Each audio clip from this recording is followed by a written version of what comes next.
Well, we'll have Mr. Chris Uwaje now join us. Good morning, Mr. Uwaje. Thank you very much for joining us on the program. Good morning. Thank you for having me. Good morning. I hope it's not too late to say Happy Valentine. Thank you. Well, we celebrate love every day, so happy Valentine's to you too. Okay, so what do you make of the fact that the ICT has become the major growth driver of the Nigerian economy? Thank you very much. I think we saw this coming at least 50 years ago, that ICT is going to disrupt the whole gamut of life as we know it and development that is at the center. And that's why we're talking about the digital economy, as it were. And you could see that the center of gravity for the pandemic was really tech. Tech everywhere, from the combat and the hospital, from the transportation aspect, from communication. All of a sudden you saw Zoom, springing up, and all was not as if we are now glued together more than the connectivity that we know. But having said that, I think we need to sift what is digital economy and what is digital transformation. Because digital transformation is really the glue that holds every ecosystem together, including the digital economy. So that Nigeria is doing well within the digital economy framework now shows a lot of important lessons to us. One, we must really not dance to the gallery because of the positivity as well, because there are constant indicators that have helped this constructivity in the digital economy to swear. And one of them really will be the youthful resilience of Nigerians, of course, constituting more than 67% of the population. You're talking about the emotional intelligence support from Nigerians in diaspora, and that is all over the world, more than 10 million of them. They play a significant role in holding all this digital economy together. If one look at the indices of the remittances that they contribute to home. And of course, the third and very hidden factor is the extended family support, which of course Africans have known themselves. The family structure is glued together with the extended family. So you could see that this economy is revolving within this three-tier environment. All right, Mr. Uwaje, how do you see the digital economy against the brick and mortar economy in terms of wealth creation versus employment? Thank you. I think we have always seen the trajectory of fear within technology ecosystem. And this migrates, if you look at the steam engine era, a lot of people were scared that, this is not going to work because it's going to take a lot of jobs out. But guess what? It is creating jobs, new jobs, through transformation. And I think that is why the core aspect of our focus of discussion should be transformation, digital transformation. We're talking about the new work of the future of work. So what are the future of work going to be? Who is going to benefit? How is it going to happen? And we know that this cannot happen without really revisiting the educational structure of nations, which of course has become the panacea for responding to this very difficult environment. So to your key question, the job aspect, implementability, especially for Nigeria with abundant talent of youth, we need to be able to put very dynamic structures as the Minister of Digital Economy and Communication is doing now, Dr. Pantami, to build an IT park within the regions so that we can start to innovate. We are still, technology-wise, a consumer nation. And this consumerism will not take you anywhere because the transformation from other countries aided by artificial intelligence, blockchain, and of course, visual and augmented realities, IoT. These are new phenomena, and they are going to challenge nations that are unprepared. Now, Mr. Uwaje, now a lot of people would believe that the expansion of the digital economy is actually capable of creating more gaps between the rich and the poor. How can we make the digital economy more inclusive than it is currently? Okay, I think, as I said earlier, the digital economy should be really not be discussed without digital transformation. Digital economy itself will create more jobs. Digital transformation, of course, is going to challenge a lot of nations, a lot of individuals to learn anew. It's about abundant skills.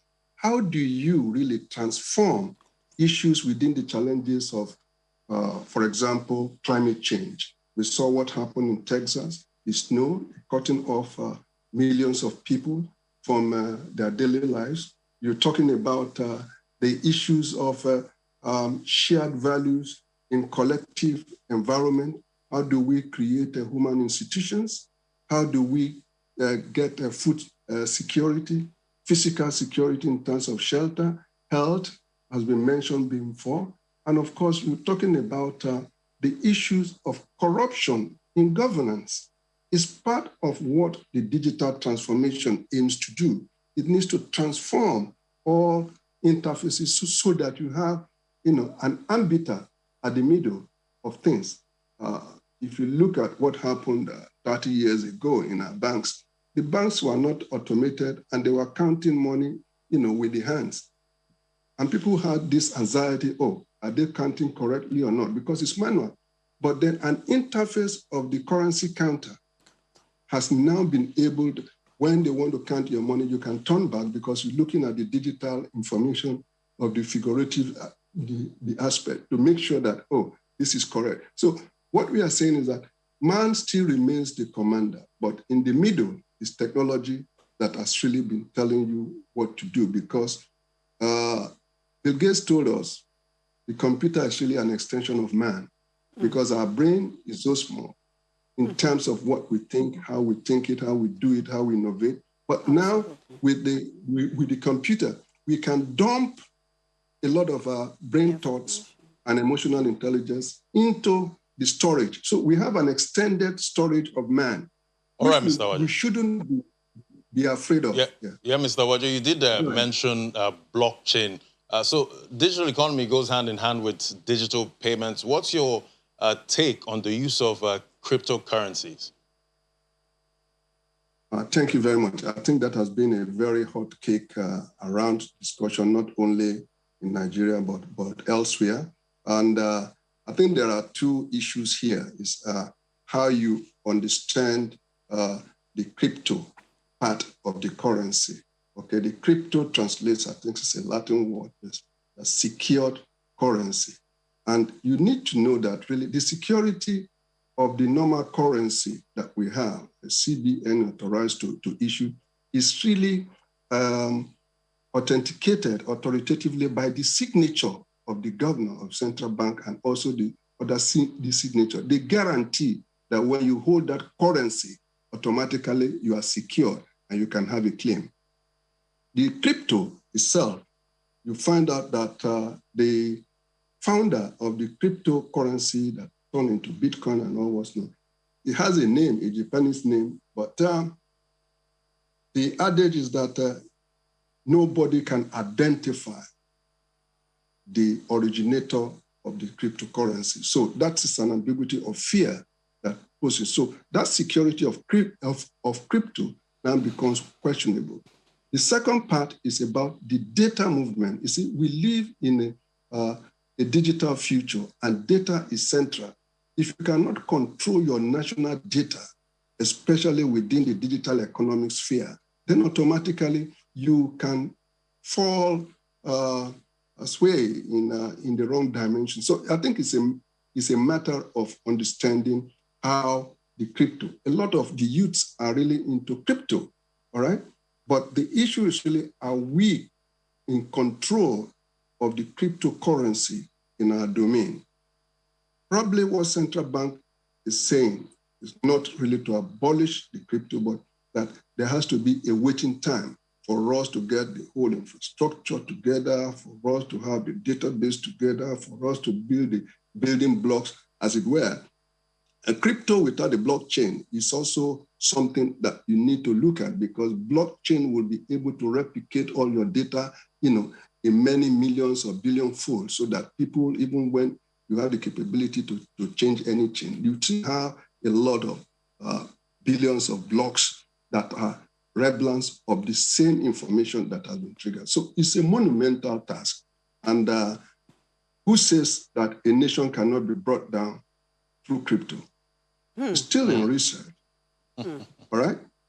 If you hold the sway, you hold the technology, and you have, of course, the team that has been. I mean, the crypto, the Bitcoin, you saw how it swelled up when the South African investor, went into dumping about 1 billion Bitcoin. Yes, all right?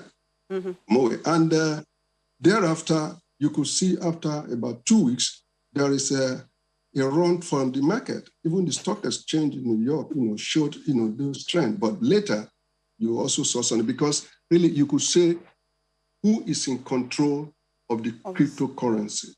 That is Joseph.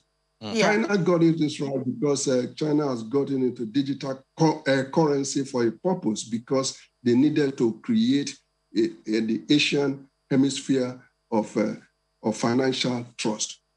So, well, I guess so those are some of the issues. Well, I guess, Dr. Uwaje, it is not for us to say just cancel it. You need to be able to study. You need to be able to create a research foundation to be able to say, okay, in 50 or 100 years, where is crypto going to take nations of the world to? Then you can I agree with you, Dr. Uwaje, and I guess IT gurus and software gurus like you can actually help the regulators, the government, to really understand this platform and see how maybe Nigeria can actually play into it. Play or not to play. Anyway, that's their decision to make, but it's important that they get to understand how it works, just as you said. Thank you very much. It's always a pleasure talking to you. Thank you.